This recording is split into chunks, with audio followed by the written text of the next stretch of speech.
Welcome to another episode of Making MAJIK with your host, Bradley Morris from MAJIK Media.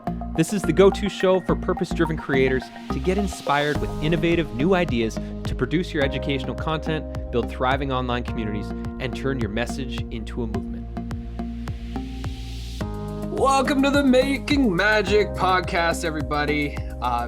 I'm excited for this conversation that's about to happen. I have a feeling that all of you out there that are trying to make a wave out in the social media space, that are trying to sell transformational workshops that are changing people's lives, that are trying to find your own authentic expression in how do you share your gifts, your soul, your stories in a genuine, grounded, and authentic way, so that you're not just another self-touting social media douchebagging I could go on kind of person on the social media space. I know so many people that don't share themselves because they don't want to come off that way, because you feel like your gifts could be shared and you want to share them, but you stop yourself for a multitude of reasons. And my guest today, who is one of our MAJIK Media partners, we're doing a launch right now for his beautiful Awaken Your Myth coaching journey that is launching in June. If you're looking to awaken your own myth, I highly recommend you go to awakenyourmyth.com and meet Erik. Erik, I'm not going to scroll the whole page here because I have the real Hear You. But before I go any further, I just want to showcase to people so that they can have their jaws dropped and talk about your 5.5 million likes on social media, which is actually probably bigger because you had that video last week that had 1.2 million views. You have 70K followers, over 5 million downloads on your Listen to Sleep app. You're doing big and beautiful work from your off-grid home up in the mountains. And I'm grateful to get to know you and the time that we've had over the last 6 or so months of working together. And it's a pleasure to welcome you to the Making MAJIK podcast. Thanks for being here. Yeah, thanks for having me. I really, what an introduction. And I very much enjoyed our work together. It's been transformational for me. And what you said in the opening was so true for me. And what kept me from doing the 15 ideas I had before Awaken Your Myth. And I think that it's really important to point that out, that if you want to do something, you really need to find a way to start it. And yeah, you're gonna make mistakes. There are probably times where I come across looking a little douchey, and despite my best efforts. But ultimately, if you don't start, if you don't share who you are because you're just afraid it's not going to go well, it's not going to go well because it's not going to go. So well put. Well put. And I will say that was the first intro to this podcast in the years and years I've been doing it that I use douchebaggery in the opening introductions. So it's a beautiful new chapter here in my life, and it's a beautiful new chapter in your life as you get to share this Awaken Your Myth journey. But before we get into what Awaken Your Myth is, I would just love to understand more and for you to share that, because I've been really impressed with your relationship with social media and your relationship with how you storytell and post in your feed. And for anybody that's on TikTok or Instagram, go check out Erik's posts. And is it Awaken Your Myth? Is that it's Listen to Sleep. Listen to Sleep. Okay, perfect. Yeah, so go to @Listen to Sleep. What has your journey been with producing beautiful content on the channels? Well, it really started with my podcast. So it all started with audio. And I have always liked making videos, and it was a hobby for me. When I first got on Instagram for my podcast, when I started it 4 years ago, it hobbled along to, I think I was following 500 people and I had 300 followers following me back for years, 3 years maybe. But I was just doing promotional posts. I'm like, this is this week's episode. And I would make a little video of it from around the cabin here. And I would try to do like something creative. But ultimately, it was kind of boring and it was all promotional. And then a friend of mine said, hey, TikTok is kind of fun. This was like during the pandemic, about a year and a half ago, summer before last. And said you should try promoting your podcast on TikTok. And at the very least, you could do audio for TikTok that people would reuse as the audio on their videos, because I'm a voice actor too. So I could do, like those things where you see people reading a poem or whatever, and there's some music underneath in a sunset. So I thought, yeah, I'll have a look. And when I first got on TikTok, I didn't understand what it was, but it was fun. And so I was like, oh, I can sort of see what I could do here. And I played around, and you can go to my TikTok and go all the way back to the beginning and see my very first TikToks, which are not good and didn't get very many views. But I put myself out there and I was learning. And then I got one video that hit one day. It was me and my fiance walking down to the creek and like watering the raspberries. And I just did it like a minute and a half, like all my videos I kind of do now. Just a minute and a half of life, a slice of life, and a little story about what we were doing. And it got like 7,000 views. And I was like, ooh, these can, like, people are interested in some of this stuff. And then more than that, it was the feedback I was getting. People were like, oh, that was so peaceful. God, I didn't know how much I needed that trip down to the creek, just that walk. And so I just kept doing more of that. I'd take my dogs for a walk. I would do, just chill things that I do every day. I would make a video of it and I would tell a little story along with it. And it was just very authentic. It was just me being me. And, or I guess I would say it's a curated authenticity. It was a slice of my life. It was for a certain purpose, mostly to help Gen Z kids feel like they had a grandpa who cared, who could, who was like not a D-bag, and somebody who really who cared about them. So I built this community of people who, like you were saying last week, I had a video that did almost a million views on TikTok. And out of 8,000 comments on TikTok, there was one that I had to block. One. Wow. 8,000 people left condolences for the dog that we lost here on the mountain. And people were so touched, and people like left comments about that, vulnerable comments about losing their own dogs, about losing members of their family. And it was like a place where everybody could kind of come together and grieve for a moment. And I thought, that to me is why I'm there. If I made these videos and it was the other way around, I was blocking almost everybody, and every once in a while getting some real engagement back, I wouldn't do it. But I've been lucky enough to create a community of followers who, they don't put up with that. First of all, like they don't like let people get away with that, and they don't do it. So it's like building a community anywhere, really. And what you put into it is what you get out of it. If you go into social media trying to like stir up controversy or just do memes all the time, or I don't really know how that works. I've never done that. But I know I've seen other friends of mine who have large social media followings get completely burnt out because their content wasn't aligned with who they are. They were going for success in social media with a formula that wasn't who they were. And I think that probably works for some people, but it didn't work for me.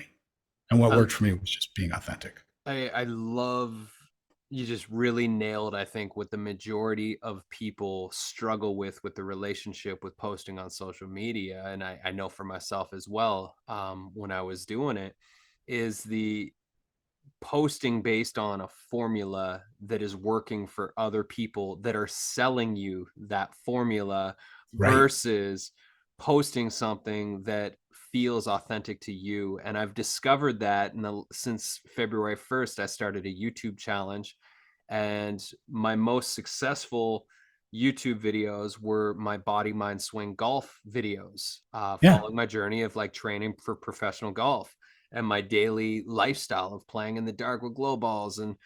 And for the first time in my whole life as an adult and content creator, I launched a channel, Body Mind Swing, in March after doing that challenge, because the most responsive videos I had on my business channel were my golf videos. And I'm like, okay, I need to start a golf channel. And uh, I've been posting every single day since that February 1st challenge. I do a video every day of like whether it's my weight training, my golf training, playing my tournaments, etc. And it feels like the most authentic content I could possibly be creating. There's like no trying. It's just like I'm so passionate about this, and this is what I want to share with people. Yeah. And I love that you say that. So I'm curious what your content creation creative process is like. How do you decide on what you're going to shoot, or do you write out a script first, or do you just shoot and then see what comes together as the day unfolds? What is your process like? Well, I have two kinds of videos I do basically. I have the video where Bodhi and I go for a walk. And that's just me, Bodhi, and my camera. And we go for a walk and I shoot vertical footage because I love shooting vertical footage. You know, for me it's just fun. It's the way I see things now and it's how my eye works. So I will just walk around here in this beautiful place that we live and take a walk with Bodhi. And while I'm doing that, usually things are coming to me that I'm gonna maybe talk about in that video. Uh, and then I'll come home. I will export everything off of my phone and onto my computer. I'll take all the video I shot and just throw it into an editor and cut it all up and move it around. And then I do a voiceover, which I actually just do into my phone, and then I airdrop that to my computer, Nice. and I line it up and boom, done. I try not to take too much time with it because part of what I love about it is not overdoing it. Mm-hmm. I want it to be authentic and quick, and I don't want to spend my whole day making these things, you know. Yeah. And I think about the whole part of it. You know, I think what is the story that I'm telling here? It's 60, 90 seconds long, you know. Anything longer than that starts to get too much for the platforms I'm on. Yeah. But what am I talking about so that I'm clear? What are the most important parts about it? And then like what's the music for this going to be like? Because I always put music under mine. And so it's like a process of just making a thing that has a vibe, a tone, a story, a message, and then poop, out it goes. And then it's hard sometimes to release attachment to them. You know, sometimes I'll do one that I'm like, oh, that's like my best video ever, and you know, 1,000 people watch it. And then I'll do one that, you know, I just put it out there and 1 million people watch it. And over time, I've found myself letting go of that, like the results. I care less and less. I mean, I'd be lying if I said I didn't care at all.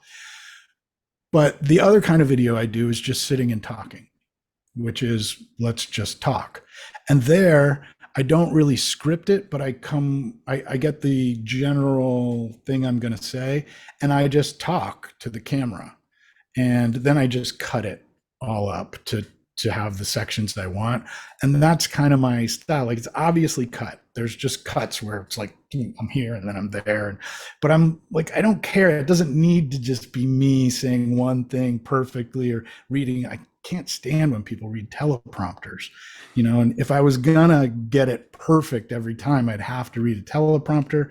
And I don't really want to do that. So Yeah. I'd rather have it just like, here's me talking, Yeah. and then I can fix it all later. Yeah. And also, it lets me, when I'm editing, if I said something while I was recording that I knew I wanted to say again and say it differently, I can just say it again right while I'm sitting there. And I know with my cut, I can just drop it in. And so people expect those kind of cuts from me. They expect that kind of video. And those get pretty good engagement. And they're also a way, like that's the place where I can start talking about Awaken Your Myth is in those videos where I'm talking straight to the camera and I'm like, hey, this is something I'm working on, and I've got these 5 free workshops this month, please join me. And even if I don't drop an actual link into that or call to action beyond please join me, that please join me makes them go, oh, the ones who really want to join me are going to go, where? They're going they're going to go to my profile and see the link, and then they'll get it. So there's a benefit to sort of being personal with people, and also not going too far into the call to action realm and letting people kind of come to you. Yeah. Yeah. I love that. Um, some great wisdom there just around, you've obviously experimented a bunch to discover these two styles, just like making videos, doing voiceover, going out on adventures, sitting in front of the camera and talking to it. I mean, how many videos would you say you've posted in the last say 4 years? That's a good question. Yeah. Probably find out pretty quick here. On Instagram, I got 193 posts, and on TikTok, it doesn't tell you how many you have. Probably quite a few But though. I'd say probably about the same. Yeah. Yeah. I mean, isn't it amazing that you can make a video talking about showing your life, sharing some insights, and that can reach millions of people in an instant. It's so Yeah. amazing. It's so All amazing. It's over the such a world. it really is I even though I don't do social media, I know the power. I mean, for Magic Kids, we're about to launch our app. We're going all in on social media for Magic Kids. Yeah. We've got 30 comedy sketches we start producing next week as a way to reach parents and grandparents with our message. Cute. Gonna be like Saturday Night Live. It's gonna be so fun. So it really is a great medium, and I think the thing that turns most people off is, I mean, the trolls that will show up to your content and diss you, Yeah. the um not wanting to appear self-centered or narcissistic or look at me. So that's where the beauty of what you're doing and what I like to do with my golf videos is like capture a bunch of footage and then do voiceover. I love that. I love making that style of video Hmm. because you can just capture a whole bunch of footage and then you just get home, you piece it together, and then I throw my voice over top of it, sharing a message, sharing a lesson, sharing some form of teaching that's inspiring. And if you don't get it right in the first take, you just delete it and you start again. And then you throw some music in there. And there's something powerful about like the words have a message, there's the wisdom, the music creates an emotional connection. It can make people feel sad, it can make them feel inspired. The music is really powerful, and then the visuals captivate people's imaginations and they pull them into the story and they make themselves feel like they're a part of this story that's being told. And it's such a beautiful way to be sharing a message with people. Yeah. You don't Yeah. need great video skills. I know No. you do your computer. I use an app on my phone called CapCut for all my videos, which is so easy. It's free for the basic version. It's like so easy to be using. Oh yeah, for the first year that I was on TikTok, I edited everything in TikTok. I just switched to using my computer. Uh, yeah, last year, I guess. And actually, you're kind of better off to edit in the app if you can, because they prioritize that content. Yeah. So if you use those editors, you're probably better off. I just am also like a professional editor, and sometimes I want to mess with the timing and the audio in a way that I can't in those apps. Yeah. So I just started feeling like I want to work a little bit more on this. I want to do a little color correcting on that. Yeah. So I'll throw it into Resolve and give it my once over. But then a lot of times I will actually just use the music from TikTok rather than putting a music track in, because TikTok will ding me a lot of times, even though I have the rights to stuff. They are so copyright conscious that they won't let me post the video until I've gone through a whole process to prove to them I have the rights to use the music. Right. So So it's great. The CapCut app has like infinite amount of music in it, which is Yeah, also great. it has all of TikTok's music in it because Exactly. it's owned by TikTok. Yeah. It's which basically means if I'm using CapCut, that means TikTok privacy is probably following my every move. Yeah. You're not an Damn it! investigative journalist. You're Yeah. probably good. I Damn don't it. think they care too much about you or me out here in the woods, You don't whatever I'm think so? doing. No. They're Oh, he walked from the everywhere. creek back up to the cabin. Yeah, he's living a pretty boring life. Let's go watch somebody else's TikTok. um, so what advice would you have for somebody? I mean, I know the people who listen to this podcast, these are people that have big hearts, who want to make a difference, who have life wisdom and stories and experience and all the things it takes to change other people's lives. But they've got resistance. They've got resistance to posting. Maybe they've tried it. Maybe they've been inconsistent. Maybe they're scared. Maybe they they have a long list of excuses on why they won't, can't, or shouldn't. Right. And for those people whose message isn't being heard right now, because they're not doing the thing, what advice or words would you share with them? I would say I feel you. I see you. I get it. I was Mr. Resistance for most of my life. And what I realized when I moved through the majority of my resistance was that that resistance was a protector. That was me protecting myself from something. And in my case, it was my fear of not being good enough, my fear of not being able to do the things I wanted to do. And so my resistance was basically taking care of a 10-year-old that lived inside of me that was going, we can't do this. We can't do that. And my resistance is going, oh, you know what? We're not hurting that 10-year-old anymore. He went through hell with this when he was 10, and we're just gonna, yeah, no, we can't do that. So that's fine. We're just not gonna, we'll do other things. Doesn't matter. Come up with all the excuses. The resistance is really good for those things. But I'd say what you do, the real secret to resistance is to embrace it and to say, oh, hi, hi, who are you?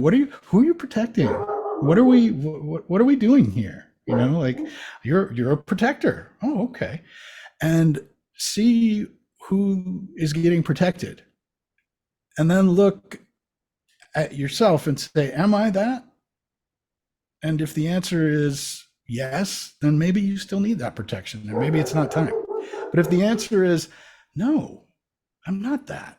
I feel like that's something I could let go of. Then you're going to be able to move with authenticity, because if you just try to stop, if you try to power your way through the resistance by just doing it, that's the easiest way to give yourself all the validation the resistance needs to be right, you know, to fail massively and to just go, see, we shouldn't have done it anyway. Didn't that hurt? It hurt, didn't it? So I'd say address that resistance, you know, and be there with it and see it for what it is. It's not bad, you know, because when I first realized how much resistance I had, it was Gabor Mate who told me. And I was just like, I felt like I had failed the workshop I was in. Like, oh, damn, I'm the guy with the resistance. But then what I really realized was this resistance is my friend. This resistance is a part of me doing its best to love me.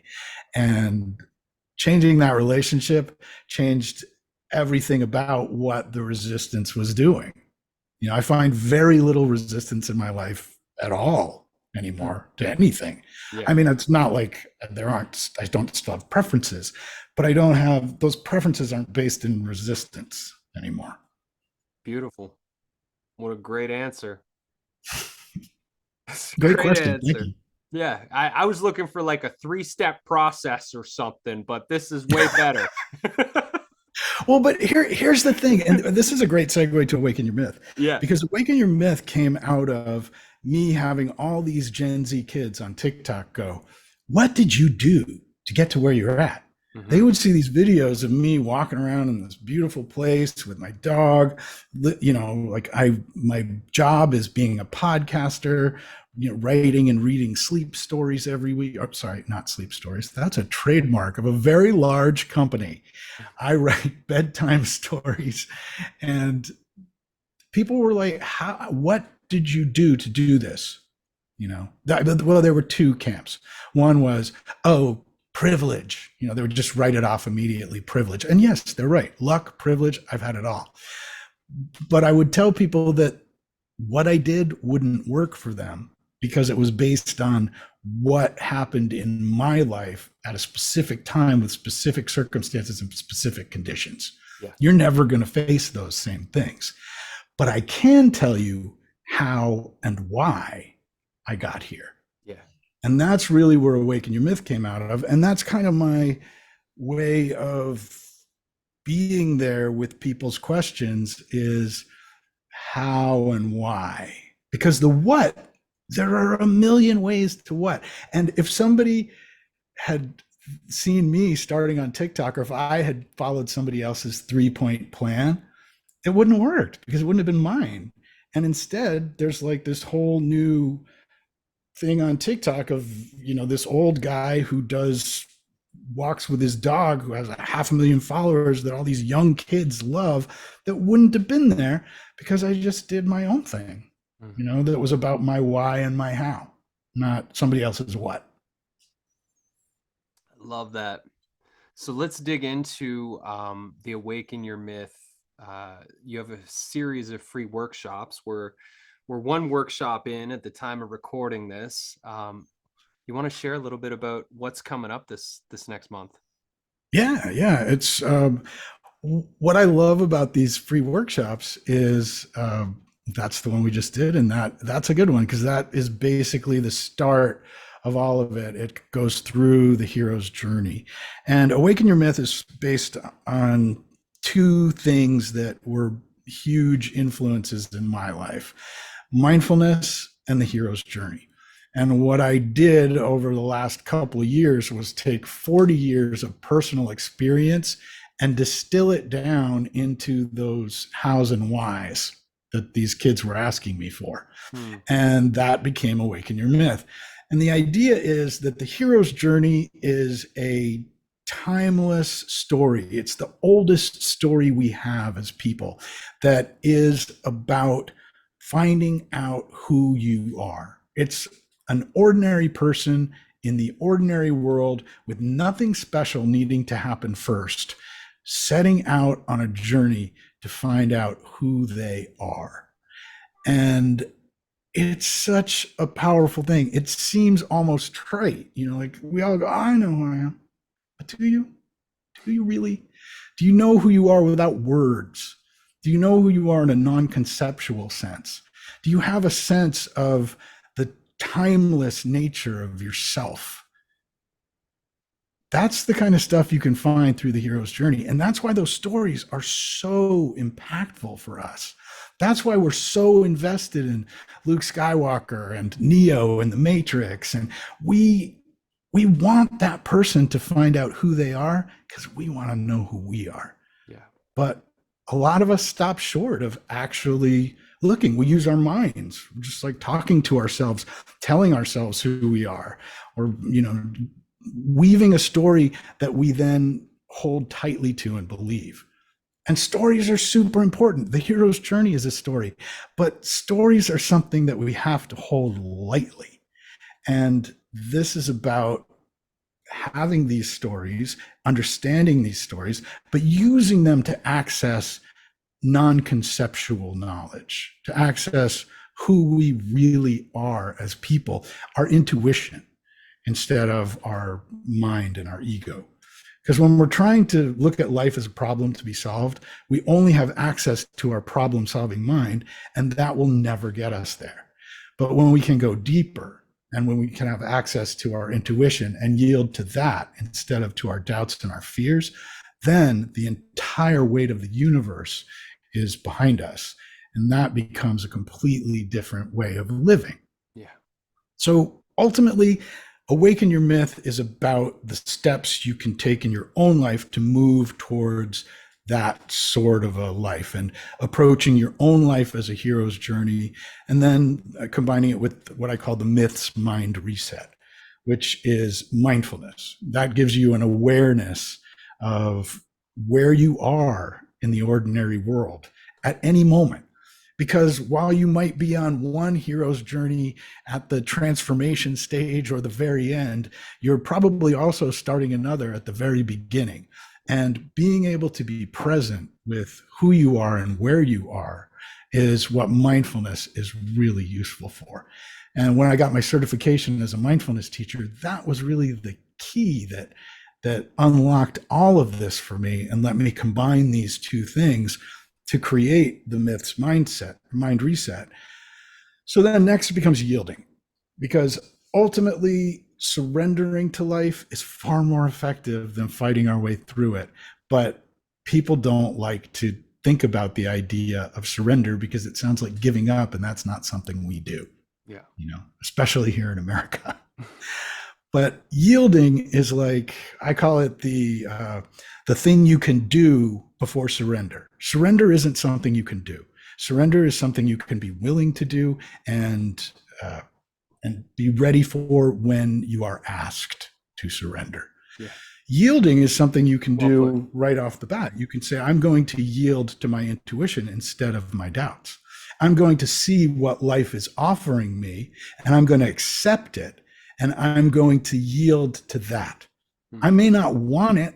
May not want it to continue, but I am going to say that this is true and it's where I'm at. Now, where do we go from here? What's Yeah. next? And then it goes on to embracing transformation, healing through community. And lastly, it's about storytelling, because you have to be able to tell your own story in a way that not only inspires you, but inspires other people, and see it as a hero's journey if you're approaching it as a hero's journey. And that, like I said earlier, also involves knowing that my story is my story. It's a story. Let's put it that way. It's not who I am. It doesn't define me. It doesn't limit me.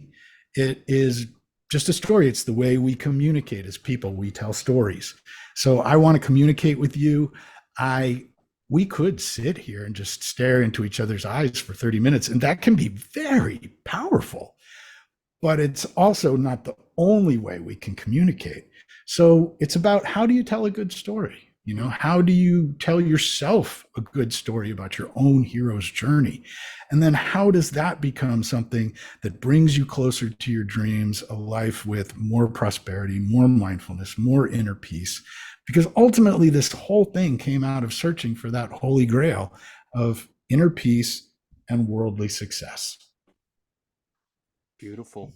I love, I mean, this ties back into what we were talking about earlier, with people wanting to find authentic ways to share their gifts, to share their story, their wisdom. And I feel like this process, for anybody that's willing to go through this, is going to come through the other end with a profound new lens on how they tell their own story and how that can inspire others.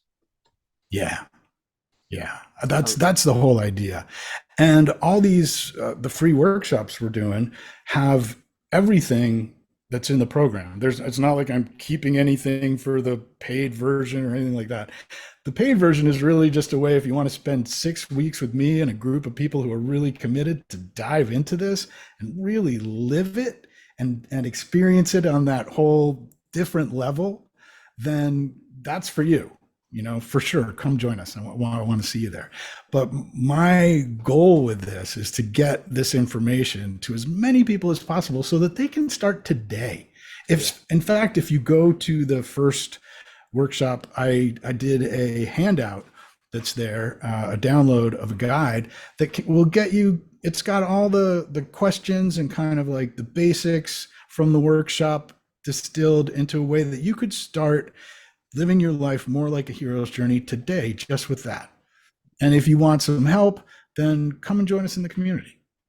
If not, just do it. Go for it. You can do this. I'm not teaching anything you don't already know. I am helping people see what they already know. I'm putting them in touch with their own inner knowledge. I don't have any advice. I can point to who we are. And then you're going to show me your unique expression of who you are. And that's really where the power lies, is that this program is going to make people more authentically themselves. There's nothing you need to believe to go through this. You can come to it with any religious beliefs or none, and it's going to work. Love it, man. I've been scrolling through the upcoming workshops. You can sign up for these 5 free workshops right on the website here. It's down towards the bottom of the website. These are free, and then the actual program itself goes live in June 14th, and it's 6 weeks to awaken your myth. And I just haven't got to know you for the last 6 months. I know this is going to be a beautiful journey, and you're this is the beginning of a beautiful new chapter in your life. So congratulations on everything that you've been working on within yourself and within this beautiful awaken your myth work that you're bringing to the forefront here. It's really exciting to see, and I mean, my joy. I've been working with creators for uh, coming up on 10 years, and um, my joy is like seeing people step into the gift that they're here to bring. And so it's really cool to just witness you like fully embracing this. And every time we get on a call, you're just like, you're lit. You're so excited because no longer is this just a thing that's spinning around in your head, but you're taking all the steps forward, and you're not attached to like how many or who's showing up. You're so excited to show up to the moment, to exactly who is there. And it's a beautiful thing to offer people, and it's an exciting new chapter. This is the beginning of the happy new now. Thank you. Yeah, and I got to say, it wouldn't have happened without you. When we first chatted last fall, I had an idea of Awaken Your Myth for a year already. And I had a mighty network that I had paid for and was doing nothing with. And I had, and I thought I might be writing a book, and I was just scattered, and I didn't have the focus that I needed to kind of put it all together. And the work we did together definitely honed that focus, and your feedback and working with you was what allowed me to see, okay, even when we started this, I was actually going to do a course, but then I was like, no, this is a coaching journey. It's different. It's not going to work as a course. And it's being flexible like that and having somebody to bounce ideas off of has been super helpful. So I can't, say enough how much working with you has been like the reason that this is what it is. No Magic Media, no Awaken Your Myth. I'm excited to be a part of it, man. I think you're Yeah, doing thank you. beautiful work in the world, and it's going to be awesome to witness this first group go through it in June. And it's so wonderful to see you taking what you've been cultivating in the social media space and giving people a platform to step into and a real community. Because no matter how we look at it, if you're on social media, it's not a legitimate community village. But what you're No. doing is you're building these people a virtual village where if they've been inspired by your work, they can step into this new space and actually receive support to take real steps in their life that can make big changes. And that's exciting. It really does work. I've helped a lot of people build communities over the years, and when you have like a supportive ecosystem for people to step into, to get out of the chaos of Insta and Facebook and TikTok and all the things, they actually like come in, big things can happen for people.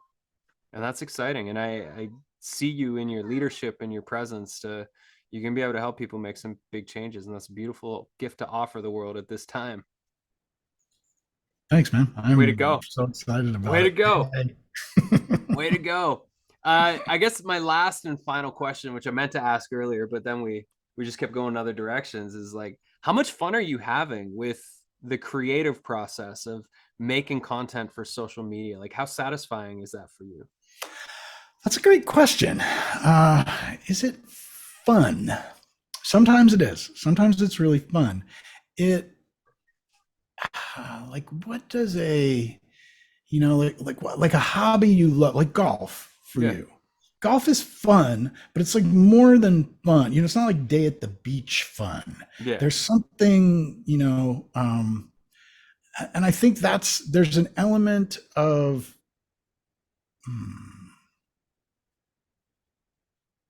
sharing or like just being who I authentically am. Yeah. That is what makes it worthwhile. And I also think that's part of what makes it as successful as it's been.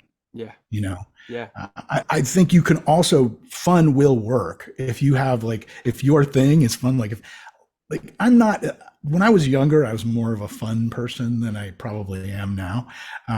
And I'm still fun, but fun isn't like the motivator to me it used to be. But if fun is a real motivator to you and you can do fun on social media, I think do you is kind of what I would say. Or if you're super serious, I've seen people do the most wonderful, very serious, TikToks. There's this guy who's a biblical scholar, and I've never even read the Bible, but he's just very interesting, and he's always breaking down the Bible from a research. He's like a scientist who breaks down the Bible, and he's super serious, but his content is great. He's got tons of followers, and he does his thing.